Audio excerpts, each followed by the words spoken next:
All right. Good morning, my Boontag. June 15th, Sunday, Father's Day. Happy Father's Day to all you fathers out there, including my own dad. I don't know if you're watching this. Love you and miss you. I got a happy Father's Day for my little girl on the phone call this morning. I'll probably get another one for my little boy versus text, probably. And the other little boy, oh, well, yeah. But here I am in the Phils, loving life in the hospital. Ka-ching, ka-ching, it's only money. What a fuck show, man. The doctors prescribed me more pain meds. Supposed to get them every 6 hours now. Well, they're giving them to me every 12 hours. They come in today 12 hours. And surprise, surprise, my IV fucked up. And it was leaking like a sieve, so they had to jump it over to this hand. Well, you think the nurse, they put a manifold in there, and they just screw a syringe in there, and they do. So 2.5 hours later, I get this fucking manifold put in the other hand. It took 5-6 nurses here. Too bad it was a hospital, not a fucking hot tub, but anyways. And I'm still waiting for my fucking pain meds. Thank God I got my own Tramadol capsules. And thanks you guys for commenting, I love it. And you say the generic brand again at this pharmacy. And you know what? I've bought those and I know they're cheaper. But honestly, I think they're counterfeit. And I've been warned about the counterfeit drugs here. I can't say for fact they're counterfeit drugs here. But I can eat a whole box of them and it's just like eating a box of Smarties or whatever. At least the ones I get. If I take enough, I know they're doing something. Something. Not a lot, but something. So I'm paying double for my fun. But I was a recreational drug user for a lot of my life. I've done lots of drugs, and I'm a bigger boy than a lot of guys, so it might take me more than it takes you guys. Not to say nothing bad about you or me, but I'm not a cheap high or cheap pain pill anyway, if you get my drift. But the communication here sucks. I had chest x-rays and an ultrasound yesterday. I got 2 doctors on the job, but the boss doctor, forget what you call him, the heart and lung specialist, when she showed up here, she was unaware that they'd even done an ultrasound and an x-ray yet. And Beverly, being the girl she is, she was smart enough to take pictures of the lung x-rays so she could show the doctor. And then the nurses come and none of them were checking on that big fucking Quasimodo fucking hunchback on my back. Because it's dissipated, it's come down quite a bit. But it hasn't disappeared, it's come down. They shaved my chest, but it's come down to my boob. And it's causing a bruise. And I got quite the fucking boob there now, like I almost need a bra. So most of the hump on my back, I don't know if it's gravity or what, I'm not a doctor. It's turned from my back down around under my armpit where they did the surgery into my breast. It's quite swollen, man, and it hurts. And we're putting ice on it, and it fucking hurts. And I got no pain relief other than what I got myself. They did give me a 10 milligram methadone pill, like, it's about 1/8 of the size of a Tic Tac. Like, I know they make these pills that pack a punch, but 10 milligrams to me, I could fucking, I might as well shove it up my ass. They poke 10 holes in this hand trying to put one fucking of these in. 10 holes in that hand trying to poke one of these fucking in. So they give me 30 milligrams of fucking Tramadol. Yeah, I'm bitching and complaining. One of my commenters, thank you, I forget your name, commented about me being a little more nicer to them and polite. Well, I'm the customer, man, and I'm Canadian. I don't even know what skin color they are compared to me. But they should be trying to make my life more comfortable and save it instead of keeping me uncomfortable and in pain all the time, because when I'm in pain, I don't think properly. Once again, I've been commenting quite a bit saying it's July such and such, it's July such and such. Somebody brought it to my attention. We're coming up on July, I'm in June, but I'm biting my lips half the time, biting my tongue, I'm in pain. I wanted to do the worm. Right now I'm communicating, but I'm not comfortable. That dry mouth from all the fucking pills I'm taking that really I'm overdosing on them and they're doing very little for me. I had a visitor last night, Mike. Wow, surprise, surprise. Thank you very much. American follower slash friend. Bumped into him yesterday getting pushed out of the fucking ultrasound. I was in shock, kind of, and quick hey, but there he was. I thought, fuck, I should have told him what room I'm in. I should have. He was in the lineup at admittance or cashier or something, and I was getting pushed by an orderly in a wheelchair. So it was a quick passing in the hallway, but he come up to my room and thank you very much. He left me some eye drops, some solution, some lubricant for your eyes, and he made a nice donation to contribute to my health recovery. So thank you very much, Mike. That was nice, and I know I've got a few super chats from you guys, and I thanks, but I'm trying to get a PayPal link up there because YouTube takes their tax off the super chats, and I do thank it and I do appreciate it. I'm not really asking for it, but I won't say no to it. And hopefully by the end of today, I've been looking. Maybe Killer Bee, she just went out to get me more drugs because you can't count on the fucking hospital. And I'm running low, and I get scared when I run low because I'll eat the whole fucking box. Because I go in a lot of pain, man. It's fucking horrible. So anyways, I hope you're all having a Father's Day, and if you're with your kids, I hope they're doing something half decent for you. And somebody commented they were thankful they're still in Canada. Well, the last few times, man, I was working in Camp Kitimat, Aluminum Company of America. It was a huge job in Kitimat. It was a shutdown, rebuild. Must have been 5,000 people plus on there. It's right on the ocean in northern, western Canada. Big aluminum smelter. They had cruise ships up there for work people. They had huge camps up there with thousands of people in. It was Alcatraz, not Alcatraz, Alcatraz. It was so big, like. And I was on a turnaround. I think it was 3 weeks in and 1 or 2 weeks out. And fuck, I was making good money, like 8-10 grand a week. So it's my week off. So what am I? I'm down in Vancouver, staying at my brother's and partying. And I got to go home tonight, right? So I think I'm flying out at 7 or 8 in the afternoon. And I'd party until 6, 7, 8 in the morning. Doing lines, guzzling, fun. Yep. I got to leave here pretty quick, and I'm at my bros, and I go to shower up and shave and get all clean for my plane ride home. Something hits me, man. I get in the shower. I couldn't fucking breathe. We all got a little punching bag up there in the back of our throats.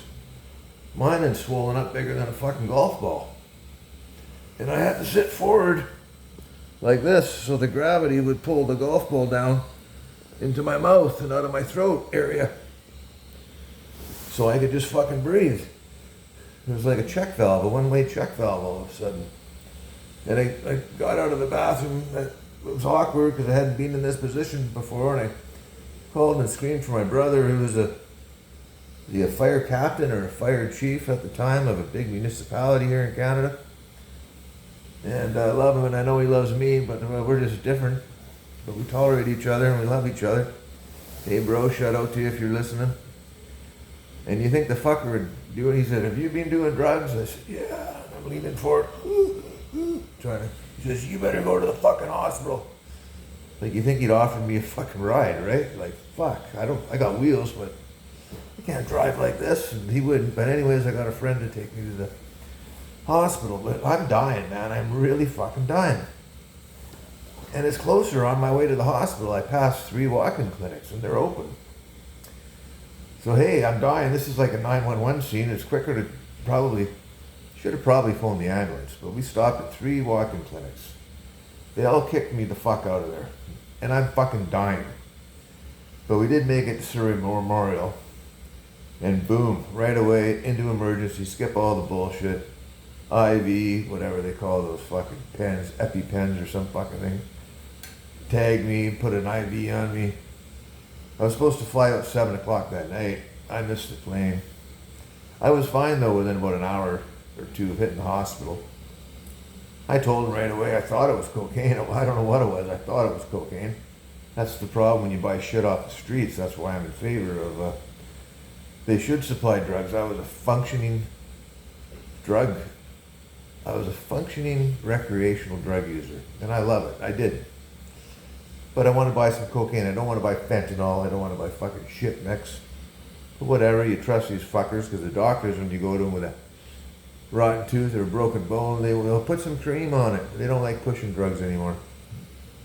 So I can just go on and on and on. I broke an elbow years ago. They guarantee me an artificial one. That arm's been sore for 30 fucking years. They guarantee me a holistic implant.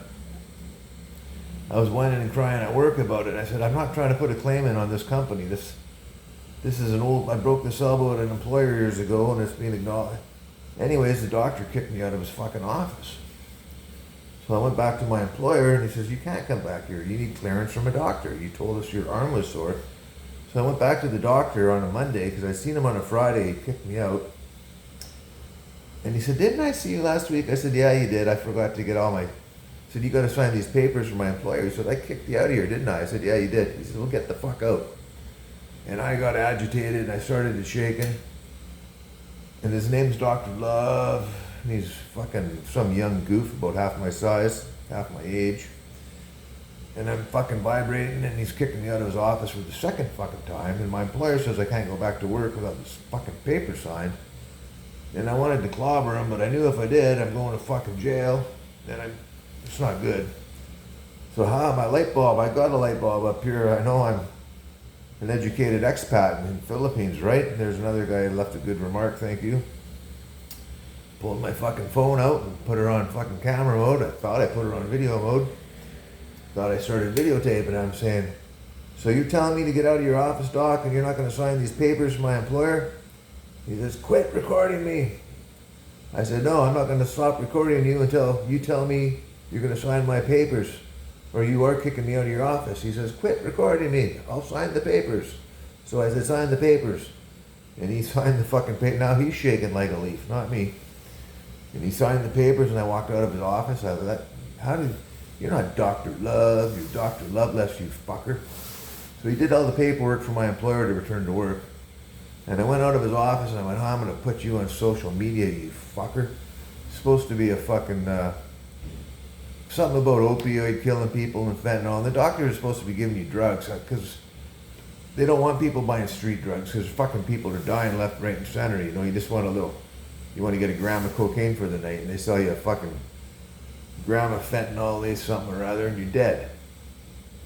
They don't want to kill their fucking buyers, but, so anyway, I go outside and I go to fucking publicize this video that I thought I took. Well, I didn't. I fucked up. I was all shaky and agitated, wanted to fucking smack this guy. And I knew if I did, I'm going to jail. But instead of hitting the video, I hit the picture. I took a picture of it just to snap.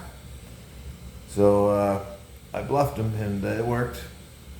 But the fucking Canadian medical system, man, like, oh, I'm happy I'm in Canada. I'm so happy I'm not in Canada.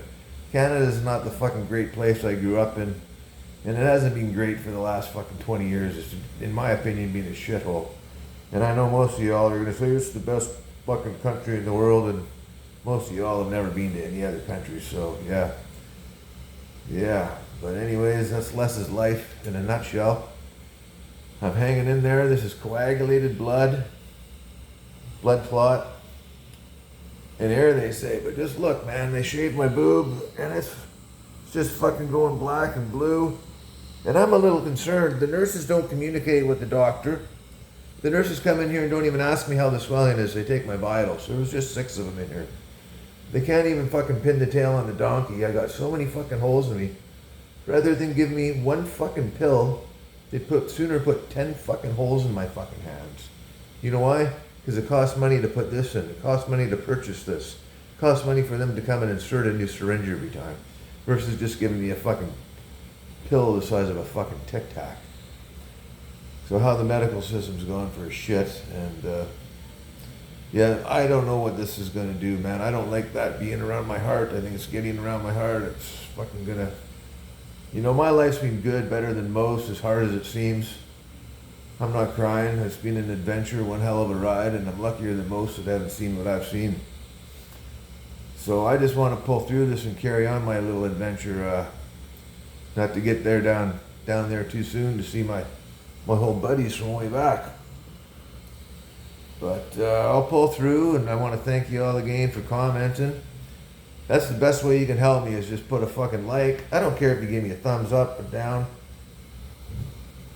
Tell me I'm uneducated. I don't care. Tell me I'm a fuck show. I don't care. Tell me I'm an idiot. I don't care.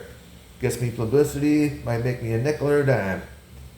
It'll just help me out, because I can still print money on my machine. I'm just a little far from it at the moment. But yeah, I don't know. I was going to book out of here at noon, because they're just keeping me in here for an overnight, as far as I can tell, so they can bill me another, oh God knows what, $1,000-$1,500 for doing fuck all. Taking my vital signs a couple times, giving me one fucking pain medication. So yeah, bitch, I'm in pain, I'm tired. There's no place like home. This isn't home. And they're stringing me along. I was gonna bail. I told them yesterday I should just fucking go to Cebu. But I give these fuckers the benefit of the doubt, you know, because everyone said, what are you doing? Get off that island, go to Cebu. Cebu's the second biggest island here. They got better healthcare, obviously. And no, I can't fly a plane until this is healed. Months. Yeah, the jet ski to Thailand or Malaysia or whatever, possibly. There's a cruise ship out of Manila, goes to a few of them, Indonesia's or whatever. Yeah, maybe I'll try the vet. I can afford the vet, that's for sure. My plane tickets, I wrote them off. I did buy insurance for them like a fool. What kind of a fool? Me, this guy right here, here's the fool. Insures 2 tickets, one from Bohol to South Korea, and then from South Korea, Seoul, South Korea, Incheon, to Bohol. Less than $200 Canadian, like 7,000 pesos. And then, you know, cancellation fee, even though it's insured, is like $60 US. Like, well, it's the fucking price of the fucking ticket right there. So thanks for fucking stealing my money. It's I've overstayed. I'm coming up on overstay. The end of June 27th is my last day on my 3 years. So that's it. No more 2-month extensions. No more one. I get them. But you're paying a fine on top. It's not an extension, even though it's a medical emergency. You throw me on a plane right now, it's basically a death sentence. Even on a medevac, they pressurize. I'm a firm believer in hyperbaric oxygen chambers, and now they're telling me I got emphysema. It's like emphysema, and once you've got that, you cannot ever go back in a hyperbaric chamber again without damaging your lungs. And that bothers me, because that's the fountain of youth for me. That sort of helped me bounce back from all my other owies. And I know I can't use it for this particular owie until my lungs get better, and I hope they do get better, because I want to use that machine lots. But if my lungs don't heal, I might not ever be able to fly again. So yeah, I know guys have been overstaying here 12, 15 years. I know a couple of them, but I don't want to live that way. I just don't. And they got different attitudes than me, like, oh, they don't even want to go to the hospital, they just fucking die, and life's too good to just fall over and die for me right now. I'm just about to have fun. It's been pretty good. Breathing's up and down right now. If I didn't have the owies, man, and fucking when it hurts, it hurts. I'm gonna have to go in for a mastectomy on the one side here, or a fucking boob job on the other, just to balance me out, you know, what the fuck the world's coming to. And I'm coming up on 3 hours overdue on my pain meds. I took my own pain meds, and they help a bit. But Deb's gone to get more, because she's got to go home and take care of the little girl a little bit. She slept over at her friend's last night. She did wish me a happy Father's Day, which is nice.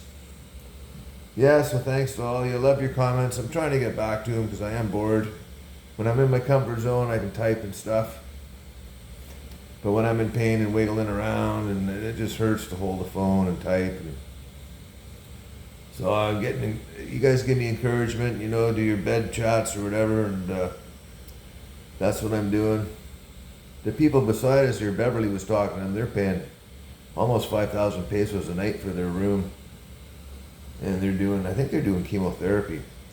But we're paying $10,500 for this room. Big difference, man. Like, 35, 36 Canadian to 100 Canadian.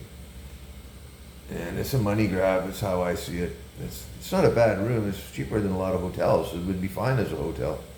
Not a bad bathroom. The hot water worked in here last time we were here, it doesn't work now. It's got its own CR, air conditioning.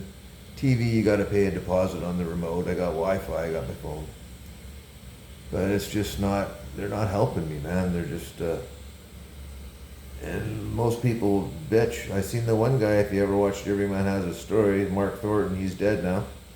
But he interviewed that guy, Sebastian, long-haired guy, Australian dude. Kind of a cool dude. I think he was a security guard at all the rock concerts and soccer games for some big coliseum or park in Australia. And he got into an altercation, older guy like me. Somebody chucked him down a stairwell or something and he broke his fucking elbow. And I remember seeing, he was outside in ER, and then outside, which is the first place I went to, same kind of place. Flies everywhere, wild cats and kittens running around, dead people in the hallway, no shit. Just side by side beds and diapers and fucking, that's where I was. I dropped 30,000 pesos there in 5-6 hours, and they said I'm fine. No bullshit, true story. But he laid there outside on a tarp, and his arm was all fucking mangled, and he had no money, and somebody fucking sent Mark Thornton the money to buy him an airline ticket to fly back to Australia. And that's what he did. He had surgery, I think, once here, but his arm was gimped, you could tell. They did surgery, but you could tell it's fucked. It ain't gonna, believe me, I broke my elbow, I know. And then somebody sent him the money. He did go back to Australia, and 2 or 3 weeks later, he was back here, happier than a pig and shit. His arm looked good, and no updates since Mark Thornton died. But I know that guy did start his own channel. I hope he's doing good. I think he was doing some tourist taxiing or something, you know, under the table on the QT or down low or whatever. Anyways, thanks again. Love you all. Don't want to bore you too much. Can't, gotta put my readers on to see how long I've been doing this. 22 minutes now. Yeah, all right. Thank you all. Love you all, even my haters. I hope you're happy for me. Yeah, go to work, pay your taxes, and spit on a piece of Canada for me when you do so, will you? Thanks. Over and out. Bye for now. Cheers.